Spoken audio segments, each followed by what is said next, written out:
बिस्मिल्लाहिर्रहमानिर्रहीम, अस्सलाम वालेकुम। कैसे हैं आप लोग सब? उम्मीद करती हूँ आप लोग सब खैर खैरियत से होंगे, हंस रहे होंगे, मुस्कुरा रहे होंगे। अल्लाह पाक आप सब कुछ तरह हंसता मुस्कुराता रखे, आमीन सुम्मा आमीन। नाजरीन, यह है मेरी वो दिल से दुआ जो डेली आप लोगों के लिए लेकर आती हूँ, क्योंकि दिल से जो दुआ निकलती है, बात निकलती है, वो असर रखती है। मैं हूँ आप लोगों की होस्ट, आपकी दोस्त, आप सबकी फेवरेट कहकशा फैसल, और आप लोग मुलाहिजा फरमा रहे हैं आपका फेवरेट मॉर्निंग शो जिसका नाम है मुस्कुराती सुबह। जी हाँ जनाब, मुस्कुराती सुबह का बाकायदा आगाज हो चुका है। आज थोड़ा लेट हो गए क्योंकि ट्रैफिक के मामलात आप सबके सामने है। कराची का ट्रैफिक अगर हम ये बात करें कि होता ही नहीं है इस टाइम, तो ये बहुत ही झूठी बात होगी। आप सबको पता है स्कूल्स तो कुछ स्कूल्स जो है वो बंद हो चुके हैं, कुछ स्कूल्स खुले हुए हैं, कुछ की जो है वो समर वेकेशन स्टार्ट हो चुकी है, कुछ की नहीं हुई है। और इसी के साथ साथ जब स्कूल्स की बात हो रही है, समर्स के हवाले से हम बात करें तो समर्स में हमारी स्किन के साथ होते हैं बेतहाशा मसाइल। कुछ मसले तो ऐसे होते हैं जो हम घरेलू टोटकों से निपटा देते हैं। हम कहते हैं चलो ये वाली रेमेडी कर लो, वो वाली रेमेडी कर लो, ठीक हो जाएगा। लेकिन कुछ मसले ऐसे होते हैं जो थोड़ी अहमियत के हामिल होते हैं, बड़ी गहरी नौयत पे जाके पहुंच जाते हैं। और हमें फिर होता है कि हम कुछ ऐसे एस्थेटिक के पास जाएं, किसी ऐसे कॉस्मेटोलॉजिस्ट के पास जाएं जहां पर जाके हमारी स्किन की जो रौनक है वो वापस से आ जाए। तो आज हमारे साथ मौजूद है, इसी हवाले से बात करेंगे। आपको पता है ना, बात को घुमा फिरा कर ला कर मुझे मुद्दे पे लाना होता है। हमारे साथ मौजूद है न्यू लुक एस्थेटिक क्लिनिक से हमारे साथ है जनाब एस्टर सुहेल साहिबा, जो कि CEO है। अस्सलाम वालेकुम, कैसी हैं आप? वालेकुम अस्सलाम। मैं बिल्कुल ठीक, आप बताएंगे? मैं अल्हम्दुलिल्लाह ठीक ठाक। एस्टर आप कैसी हैं? मैं बिल्कुल ठीक हूँ माशाल्लाह। आपको वेलकम कहती हूँ मुस्कुराती सुबह में। Thank you. क्या गर्मी के मामला, जैसे मैंने जिक्र किया समर्स के हवाले से, तो बहुत सारी जो है प्रोसीजर्स होते हैं। आजकल अगर मैं बात करूं तो हाइड्रा फेशियल का बहुत ज़्यादा नाम सुनने में आता है। उसके अलावा हाइड्रा फेशियल भी होता है, कोई लोग कहते हैं रेड वेलवेट फेशियल, कोई कहते हैं रेड कारपेट फेशियल, डिफरेंट नाम है मतलब फेशियल्स के। तो कौन सी फेशियल जो है समर्स में हमें करवानी चाहिए और हमारी स्किन के लिए बहुत बेहतरीन है? एक्चुअल में कहकशा ये सारे सेम ही हैं, प्रोसीजर सबका सेम ही है, जिसमें हाइड्रा फेशियल जो है ना वो बेस्ट है। ये सब हाइड्रा फेशियल से रिलेटेड ही हैं सारे फेशियल्स, नाम सिर्फ चेंज किए गए हैं, लेकिन बेस्ट जो है वो हाइड्रा फेशियल ही है। उससे आपकी स्किन जो है वो हाइड्रेट होती है। हम पानी कम पी रहे हैं जिसकी वजह से स्किन डिहाइड्रेट हो रही है, हम खुद डिहाइड्रेट हो रहे हैं। हमें पानी ज़्यादा से ज़्यादा पीना चाहिए, और अगर हम पानी नहीं पी पा रहे तो हमें अपनी स्किन को हाइड्रेट करना चाहिए। हाइड्रा फेशियल बेस्ट है स्किन के लिए। सीरम्स के साथ किया जाता है, जिसमें अदर सीरम्स होते हैं, वाइटनिंग होते हैं, स्किन को हाइड्रेट करते हैं, तो बेस्ट होता है स्किन के लिए। कौन लोग हैं एस्टर जिनको ये फेशियल करवाना चाहिए, और क्या 20 से जिनकी एज कम है वो लोग करवा सकते हैं? 18 से अब लोग करवा सकते हैं। जैसे वैसे तो हम लोग 14-15 में भी कर देते हैं बच्चों को, लेकिन वो बहुत माइनर्स ऐसे सेक्शन भी बहुत कम रखते हैं, और उसमें कुछ चीज़ें ऐसी हैं जो हम स्किप करते हैं जो कि बच्चों के लिए ज़रूरी नहीं है। 18 के बाद करवा सकते हैं। और हाइड्रा फेशियल बेसिकली स्किन की डीप क्लिनजिंग है, ठीक है, तो ये हर किसी को करवानी चाहिए। हम लोग डेली पोल्यूशन है, वेदर हमारा ऐसा है, पोर्स ओपन होते हैं, तो उनके अंदर से डर्ट और क्लिनजिंग के लिए हमें हाइड्रा फेशियल की ज़रूरत पड़ती है। जब हम सक्शन के साथ स्किन में से डर्ट निकालते हैं, जंक्स निकालते हैं, तो हमारी स्किन अंदर से क्लीन होती है। हम पार्लर से फेशियल करवाते हैं, वो क्रीम फेशियल होते हैं, तो क्रीम फेशियल से आपकी स्किन ऊपर से क्लीन होती है, लेकिन हाइड्रा फेशियल से स्किन अंदर से क्लीन होती है। अंदर से डर्ट जंक्स जो हैं वो निकलते हैं, ठीक है, तो बहुत ही ज़बरदस्त है। उसमें वाइट हेड ब्लैक हेड्स बहुत ईजीली रिमूव हो जाते हैं। और जो पिन्स यूज़ होती हैं, लोग बच्चे जो हैं एक्नी पे, वाइट हेड ब्लैक हेड्स पे पिन यूज़ कर लेते हैं, उसके साथ स्कार बनते हैं। तो मैं तो बहुत प्रीफर करती हूँ कि आप हाइड्रा फेशियल लें, उसमें आपका स्कार नहीं बनता, पोर्स जो है इनलार्ज होते हैं, तो बेस्ट है स्किन के लिए। ठीक है, और कौन कौन से प्रोसीजर्स हैं जो समर्स में हमें करवाने चाहिए? समर में बहुत सारे अच्छे प्रोसीजर हैं। एक हमारा ऑक्सीजन फेशियल है, और वेम्पायर फेशियल है, PRP है, बेस्ट है PRP स्किन के लिए, वो भी स्किन को हाइड्रेट रखती है। वो तो खैर आपके ओन ब्लड से है, तो प्लेटलेट रिच प्लाज्मा PRF भी किया जाता है, वो हेयर फेस दोनों के लिए किया जाता है। ठीक है, और न्यू लुक एस्थेटिक क्लिनिक में कौन कौन से प्रोसीजर्स आजकल बहुत ज़्यादा इन है? आजकल तो हाइड्रा फेशियल सबसे ज़्यादा इन है। हाइड्रा फेशियल इसलिए इन है क्योंकि वेदर ऐसा है, पोल्यूशन है, तो सबको ज़रूरत हो रही है कि स्किन को हाइड्रेट किया जाए। स्किन बहुत डिहाइड्रेट हो रही है, कैसे किया जाए, फिर हम उनको हाइड्रा फेशियल सजेस्ट करते हैं।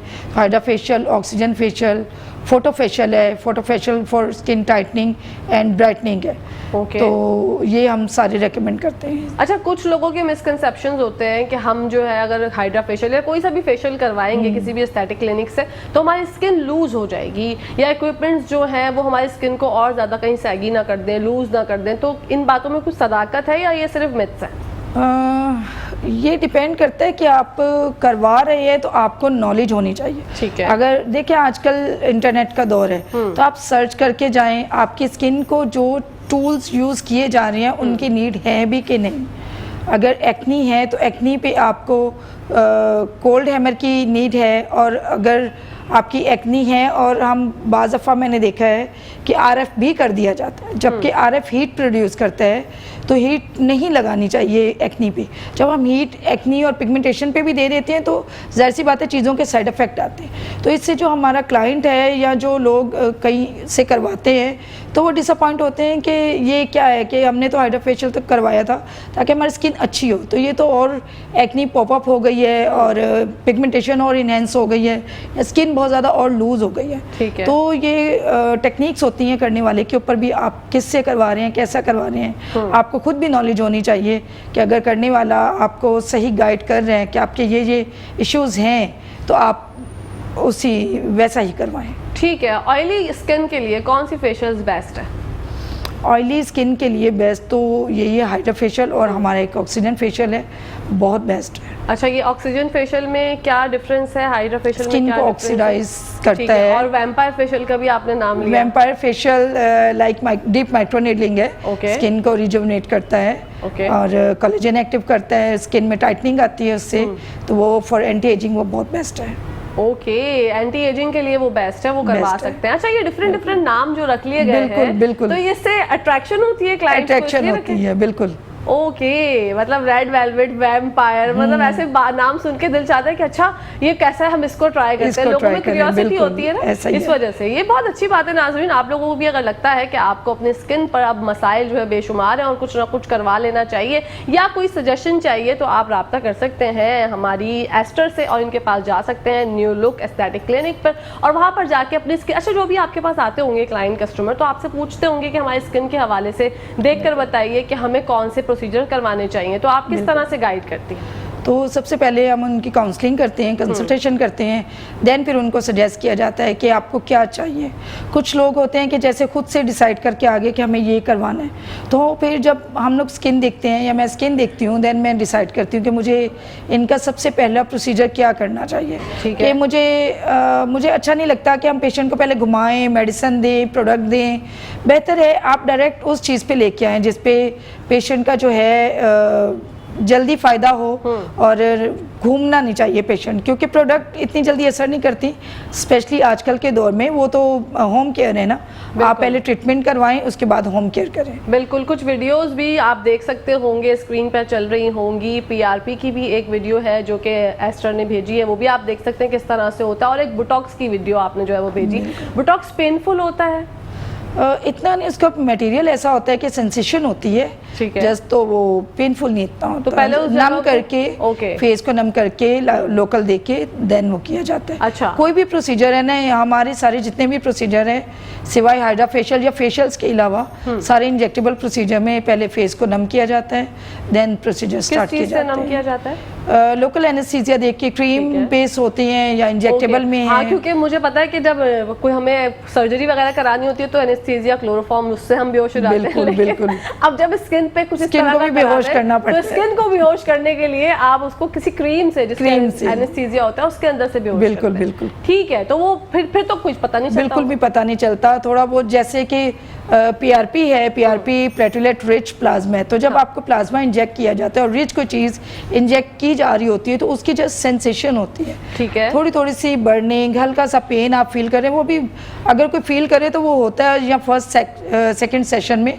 जब यूज्ड टू हो जाते हैं लोग तो देन नहीं इतना पेन होता, क्योंकि लोकल एनेस्थीसिया इतना अच्छा दिया हुआ होता है तो बिल्कुल भी पेन ठीक है, तो फर्स्ट सिटिंग में ही रिजल्ट आ जाता है बोटॉक्स का? बिल्कुल।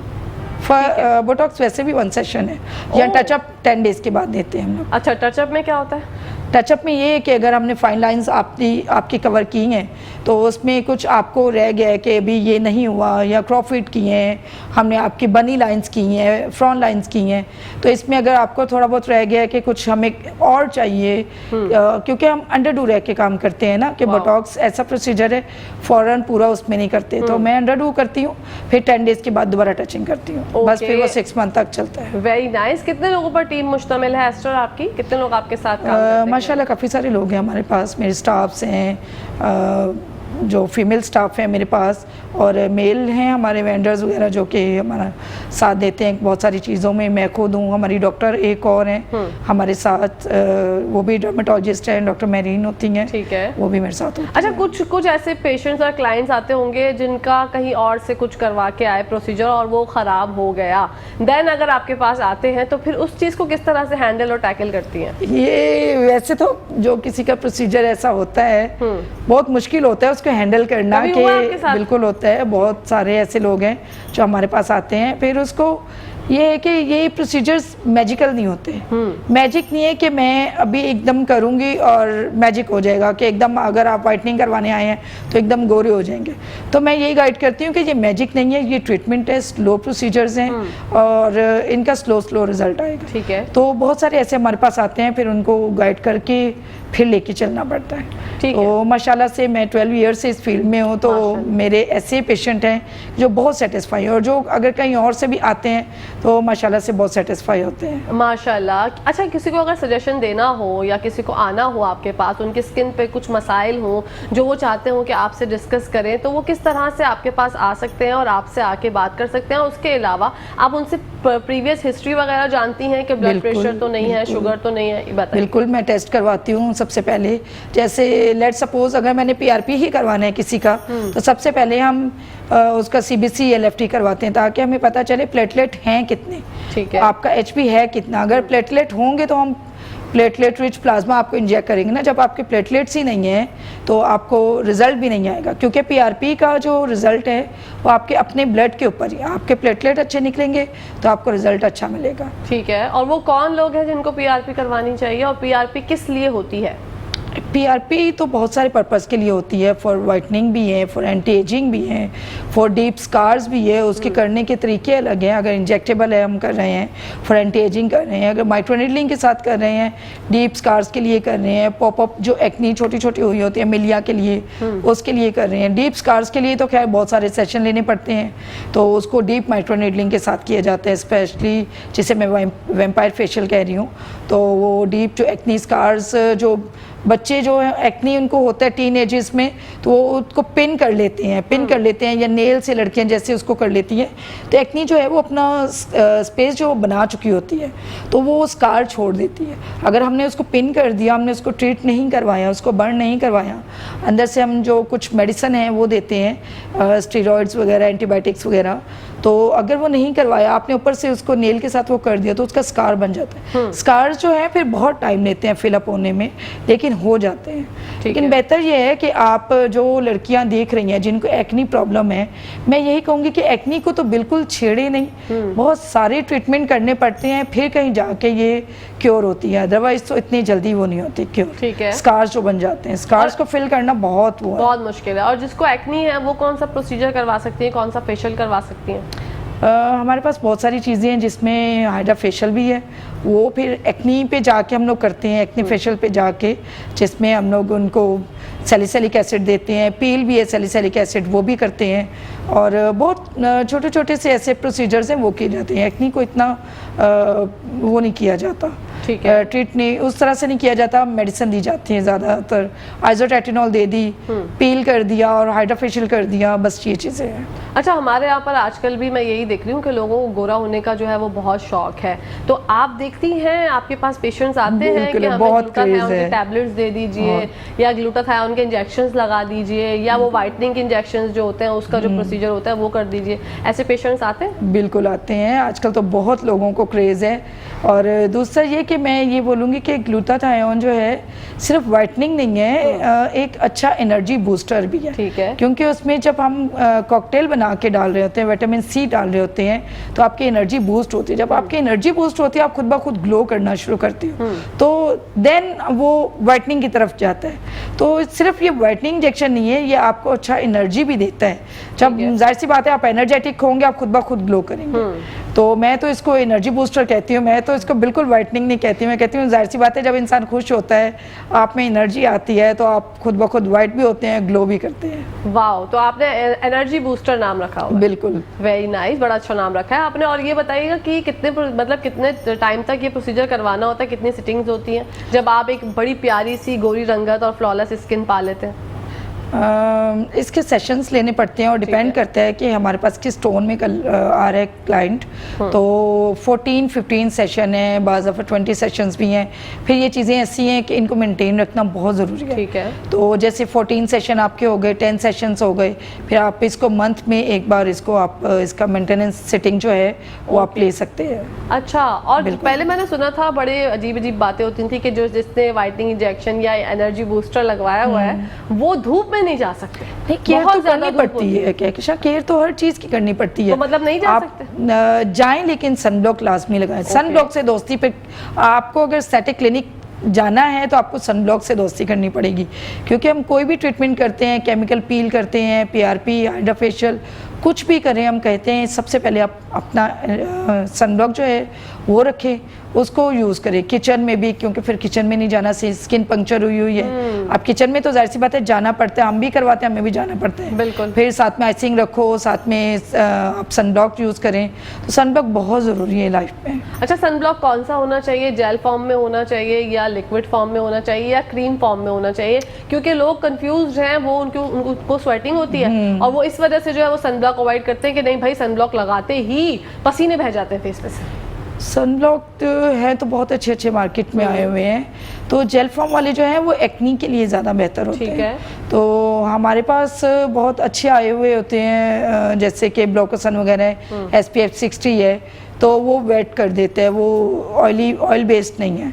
तो ऐसा कोई आप अपने डॉक्टर से, आप जिसके पास भी जा रहे हैं, आप उनसे कंसर्न करें कि हमें कोई ऐसा सनब्लॉक दें जिससे एक्नी ना हो, क्योंकि बस सनब्लॉक भी एक्नी करते हैं। Exactly. जब ऑयल छोड़ते हैं स्किन पे तो फिर एक्नी होता है। तो ऑयल प्रोड्यूस, तो जाहिर सी बात है बहुत सारे पोर्स ओपन होते हैं, एक्नी होती है, मिलिया बन जाता है, आपके वाइट हेड ब्लैक हेड्स बन जाते हैं। और हमारे यहाँ पढ़ के नहीं हम लोग लेते हैं ना, हम लोग तो ऐसे ही चीज उठा लेते हैं। कोई भी कमर्शियल देखते हैं और इतने ज्यादा हम उसके पीछे पागल हो जाते हैं, हम कहते हैं बस भाई वो फला वाली हीरोइन आई थी इस कमर्शियल में, हमने भी ये लेना है। एग्जैक्टली, लोग करते भी ऐसे ही हैं कि वो चीज़ इसने यूज़ की, अगर कोई चीज़ है वो आप यूज़ करेंगे वो मुझे सूट नहीं करेगी। बिल्कुल। जो चीज़ मैं यूज़ कर रही हूँ वो आपको सूट नहीं करेगी। लेकिन लोग करते ऐसे ही हैं। वो हमने देखा था, इसके बड़े अच्छे रिव्यूज़ देखे, हमने भी ले ली। आपने रिव्यूज़ लोगों के देखे, आप अपना रिव्यू देना, आप पहले यूज़ करें या देख लें, आप अपनी स्किन टोन देख लें, आप अपनी डॉक्टर से कंसर्न कर लें कि इसमें ये चीज़ है, मैं ये यूज़ करूं कि नहीं करूं, देन आप करें।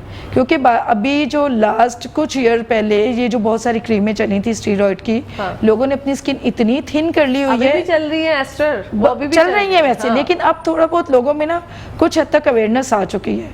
तो नहीं, मुझे तो नहीं पता नहीं, मुझे लगता है कहीं ना कहीं आ चुकी है। जो आप लोग आपके पास आ जाते होंगे ना, वो बड़े बच जाते हैं। हाँ, अच्छे लोग होते होंगे और वो आपकी गाइडेंस में रहते हुए समझ जाते होंगे और बच जाते होंगे। मैं तो कहती हूँ कि अगर आपका डार्क कलर है उसको रहने दें, लेकिन स्टीरॉयड कभी भी यूज़ ना करें। 10-10, 12-12 क्रीमें और ये गोल्डन पर मैं नाम नहीं लेना चाह रही, सॉरी, और बहुत सारी ऐसी चीज़ें हैं जिनमें स्टीरॉयड है। तो उससे बचे करती हैं, बचे। बिल्कुल। कैसे कोई चीज आपको एक हफ्ते में गोरी रंगत दे सकती है? ये पॉसिबल ही नहीं है। और इसमें अच्छा, पहले जो है ना वो बड़ा हम लोग जैसे सैलून वगैरह का बड़ा होता था कि ब्लीचिंग का बड़ा एक क्रेज होता था। ब्लीच भी केमिकल है। हाँ, अब जो है ना, अब ये ट्रेंड खत्म हो चुका। अब लोग जो है ना वो ये समझते हैं कि नहीं ये ब्लीच वगैरह ये सब कुछ अलग है। तो स्टार्टिंग पे वो कौन सी चीज है जो आपको इसके ब्लीचिंग वाला इफेक्ट देती है? हमारा अगर वैसे तो हर क्लिनिक पे ये मशीन्स पड़ी हुई हैं, ठीक है। Photo facial, photo facial bleaching वाला इफेक्ट नहीं देती, वैसे क्यू स्विच भी है, वो ब्लीच फुल बॉडी ब्लीचिंग होती है उससे, लेजर है वो भी, लेकिन जो हमारा फोटो फेशियल है वो भी इंस्टेंट इफेक्ट देता है, उसमें एंटी एजिंग भी है और लेजर से किया जाता है, फौरी ब्राइटनिंग आती है। अगर आपने कहीं जाना है, जैसे इंस्टेंट मुझे कहीं जाना है, और मुझे तो कहीं जाना होता है, मुझे तो खैर से टाइम मिलता ही नहीं है तो मुझे कहीं जाना है तो मैं कुछ करके चली जाऊँ, तो मेरा एक शॉर्टकट ये होता है कि जल्दी से एक हल्की सी क्लिनजिंग की और फोटो फेशियल के जल्दी जल्दी शॉर्ट्स ले लिए, तो वो फिर अच्छा लगता है, ब्राइट ब्राइट सा फेस, उसकी ब्राइटनिंग जो है फेस के ऊपर रहती है। अदरवाइज तो फिर वो वरना कौन 40 मिनट का हाइड्रा करवाने बैठे, और या पीआरपी तो खैर टाइम लेती है हील होने में, तो ये अच्छा हाइड्रा में 40 मिनट्स लगते हैं, 30-40 मिनट लगते हैं, डिपेंड करता है आपकी स्किन के ऊपर कर रही हो। ओके। थिन स्किन है तो भी आपका टाइम बच जाता है, एक्नी है तो भी उसमें बहुत सारी चीज़ें हम मिस करते हैं, बहुत सारे इक्विपमेंट ऐसे हैं जो हम यूज़ नहीं करते। तो अगर सैगिंग है और फैट है, फिर हम बहुत सारी चीज़ें ऐसी हैं जो हम उसमें ऐड करते हैं, उसमें लिफ्टिंग भी देते हैं सैगिंग में, फिर उसमें टाइम लगता है, 50 मिनट भी लग जाते हैं, 60 भी लगते हैं। तो डिपेंड करता है हम किस फेस पे काम करते हैं, patient to patient. Okay, skin to skin पे वेरी करता है कि किसकी स्किन कितनी ज्यादा हेल्दी है और किसको कितनी ज्यादा जरूरत है। हेल्दी स्किन के क्या क्या साइंस हैं? जो लोग मुझे देख रहे हैं वो ये सोच रहे होंगे कि क्या हम करा लें हाइड्रा फेशियल, समझ नहीं आ रहा क्या करें क्या नहीं करें। तो जो लोग ये समझ रहे हैं अभी बताएंगे एस्टर कि किन किन को करवानी चाहिए हाइड्रा फेशियल। जी, over to you. Hydra facial मेरा ख्याल है हर स्किन को नीड है, क्योंकि आजकल वही बात करूंगी कि जैसा हमारा वेदर पोल्यूशन वगैरह जो चल रहा है ना, हर किसी की स्किन अंदर से बहुत डर्टी हुई होती है, क्योंकि जब हम हाइड्रा करते हैं उसके पीछे एक जग लगा हुआ होता है जिसमें आपका जो स्किन का डर्ट है वो जा रहा होता है। तो हम लोग बाज़ पेशेंट को दिखा रहे होते हैं कि देखिए कितनी डस्ट भरी हुई है। बाज़ दफ़ा इतने फेयर कलर के पेशेंट हमारे पास आते हैं, मीन्स उनको लगता है हमें किसी चीज़ की नीड नहीं है, लेकिन जब हम उनको ट्रीट करते हैं, हम हाइड्रा फेशियल करके उनको मिरर के सामने करते हैं, फिर वो हैप्पी होते हैं कि बहुत अच्छी से स्किन क्लीन हुई है। हाइड्रा फेशियल का मतलब बिल्कुल भी नहीं है कि एकदम मैजिकल कोई रिजल्ट आएगा, लेकिन ये है कि आपकी स्किन बहुत अच्छी क्लीन हो जाती है, डीपली क्लीन होती है। वरना तो हम क्लींजिंग वगैरह से तो सुपरफिशियल कर लेते हैं, हाइड्रा से ये है कि डीपली क्लीन हो जाती है। ठीक है। और एक प्रोसीजर अभी आपने नाम लिया केमिकल पीलिंग, ये क्या होता है? ये किस तरह से? केमिकल पील जो है वो सोल्यूशन है, अगर कहीं पे भी जैसे हम स्कार्स के लिए भी करते हैं, वो भी स्किन टू स्किन वेरी करते हैं। एक्नी है, एक्नी को जो स्पेशली जो सिस्टिक एक्नी हो रही होती है, वैसे तो जो मिलिया टाइप है उसको भी बर्न करने के लिए हम लोग केमिकल पील करते हैं, फिर वो स्किन की जो फर्स्ट लेयर है वो उतारते हैं। उसमें बहुत ज़रूरी है कि आप सनब्लॉक यूज़ करें। ओके। तो केमिकल पील में लैक्टिक पील भी है, वाइटनिंग पील है, और सैलिसिलिक है फॉर एक्नी है, बहुत सारी चीज़ें ऐसी हैं, जो ग्लूटाथियोन पील है, वाइटनिंग है वो भी। वाओ। तो ये सारी हैं। अच्छा, सीरम्स आजकल मार्केट में बहुत ज़्यादा अवेलेबल है एस्टर। आजकल ये हो गया है कि सोशल मीडिया का दौर है, लोग देखते हैं और वहाँ से कोई सभी हाइलुरोनिक एसिड हो गया, रेटिनॉल हो गया, वहाँ से हम अपने लिए मंगा लिया, ऑर्डर कर लिया। हाइलुरोनिक एसिड किस स्किन पर सूट करता है और किन लोगों को ऑर्डर करना चाहिए, ये भी लोगों की मुश्किल आज आपके थ्रू हम आसान करवा देते हैं। और रेटिनॉल किस किस को यूज़ करना चाहिए? हाइलुरोनिक जो है वो फॉर एंटी एजिंग है, वो तो मेरा ख्याल है कि अब तो हर किसी को यूज़ करना चाहिए। वैसे तो बच्चियां जो हैं उनको तो नहीं, खैर, और फॉर स्कार्स के लिए भी बेहतर है, क्योंकि वो आपकी स्किन को जो है ब्लेमिश करता है, तो इसलिए वो फॉर एंटी एजिंग भी है, और स्कार्स वालों के लिए भी बेहतर है। पोर्स जिनके ओपन हो वो भी हाइलुरोनिक यूज़ कर सकते हैं। रेटिनॉल जो है वो तकरीबन लाइक पीलिंग है, वो एक्नी स्किन, एक्नी हो, छोटा छोटा जो मिलिया हो जाते हैं उनके लिए, छोटी सी जो पिगमेंटेशन हो जाती है जिसमें मिलेज़मा है उनके लिए। तो लेकिन देख के फिर भी यूज़ करें कि आप किस ब्रांड का यूज़ कर रहे हैं, क्यों यूज़ कर रहे हैं, आपकी स्किन भी उसके लिए वेरी है कि नहीं है, देन आप उसका यूज़ करें। वरना तो लोग बाहर की चीज़ें लेके भी अपनी स्किन बहुत ज़्यादा ख़राब कर लेते हैं। और टू टोन अगर किसी की स्किन है, पानी कम पीते हैं, तो उनको कौन सा प्रोसीजर करवाना चाहिए? मैं तो उनको सबसे पहले केमिकल पील करती हूँ। ठीक है। मीन्स हर किसी का अपना अपना वो होता है। देन अगर नहीं कोई करवाना चाह रहा, क्योंकि केमिकल पील जो है वो टाइम लेता है, देन हम उनको पीआरपी पे लेके आते हैं। पीआरपी, पीआरएफ वगैरह करते हैं। तो पीआरपी जो है बहुत ही एक अच्छा प्रोसीजर है हमारी स्किन के लिए। साइड इफ़ेक्ट भी नहीं है उसका, क्योंकि आपके अपने ब्लड से हो रहा होता है, तो स्किन आपकी day by day lighter tone पे चली जाती है, तो बेस्ट है फॉर टू टोन स्किन के लिए। वैसे तो पीआरपी हर स्किन के लिए बेस्ट है, करवाना चाहिए। आपको मेकअप की नीड नहीं पड़ती, आपकी स्किन वन टोन हो जाती है, स्किन हेल्दी होती है।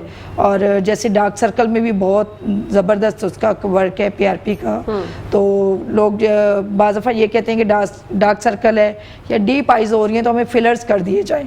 तो फिलर्स ये टाइम टेकन है, जैसे 8 मंथ्स 9 मंथ्स 11 मंथ्स चल गए ज़्यादा से ज़्यादा, लेकिन अगर आप रेगुलर पीआरपी रखें तो बेहतर है कि आपकी स्किन भी उससे हेल्दी रहती है। ओके, और ये सेमी परमानेंट मेकअप के बारे में हमें बताइए एस्टर।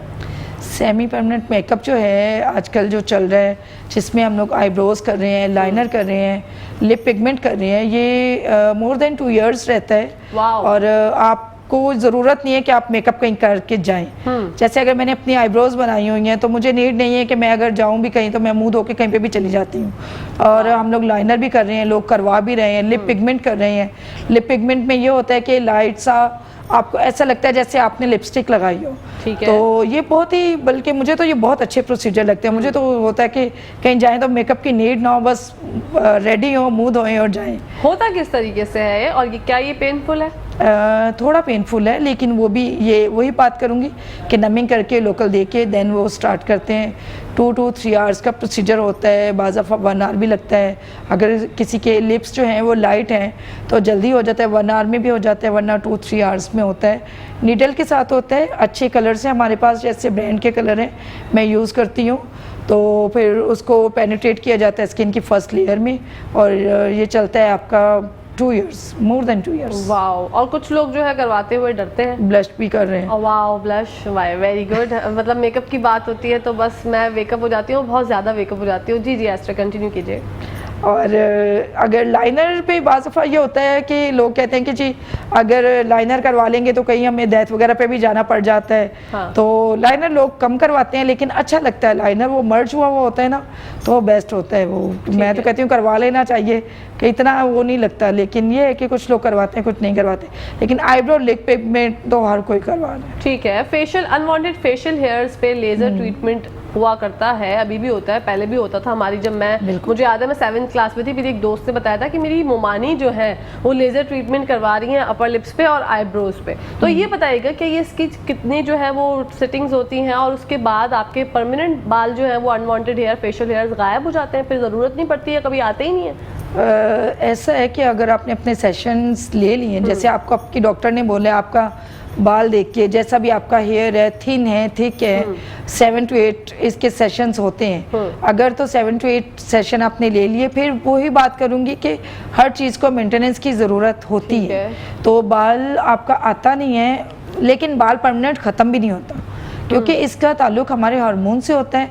तो आपका हेयर ख़त्म नहीं होता, आता है, लेकिन इसको मेंटेन रखना पड़ता है। मंथ 2 months 3 months लेकिन गुजर जाते हैं इसमें लेज़र्स के बाद। अच्छा लेज़र हुआ हो तो तकरीबन 2-3 months आराम से गुजर जाते हैं। ओके। अब जैसे समर्स है, कॉलर है हमारे, नाम उन्होंने बताया नहीं, लेकिन उनका प्रॉब्लम ये है कि उनको समर्स की वजह से फेस पर ना एक्ने बहुत ज़्यादा हो गई है। आमना शमशाद, ठीक है, आमना शमशाद हमारी कॉलर थी, उन्होंने कहा कि उनके फेस पर समर्स की वजह से एक्ने हो गई है, तो कोई प्रोसीजर बता दीजिए। ये फ़ोन की घंटी बहुत बज रही है जी। अच्छा, समर की वजह से हुआ है तो मैं यही कहूँगी कि आप एक तो अच्छे अपने नियर कोई डॉक्टर हैं तो उनको दिखा लें, ताकि वो देखे कि आपकी एक्नी है किस तरह का, सिस्टिक है या जस्ट मिलिया टाइप है। देन वो फिर कोई, मैं से फिर कोई प्रोसीजर बता दूं या कोई क्रीम बता दूं, कुछ भी बता दूं, वो करके उसको और ज़्यादा ख़राब कर लें। तो वो बेहतर है कि आप विटामिन सी लें ज़्यादा से ज़्यादा, ठीक है। और दूसरा ये कि आइसिंग करें। हाँ। और दूसरा ये कि अपने डॉक्टर को दिखाएं, चेक बिल्कुल, ऐसे बगैर देखे बता देना जो है वो बड़ा मसला हो जाता है। यहाँ पर टाइम हो गया ब्रेक का। नाज़रीन, आप लोगों ने कहीं जाना नहीं, देखते रहे अपना फेवरेट मॉर्निंग ची जिसका नाम है मुस्कुराते सुबह। नाज़रीन, welcome back to the show. आप लोग देख रहे हैं आपका फेवरेट मॉर्निंग ची जिसका नाम है मुस्कुराते सुबह।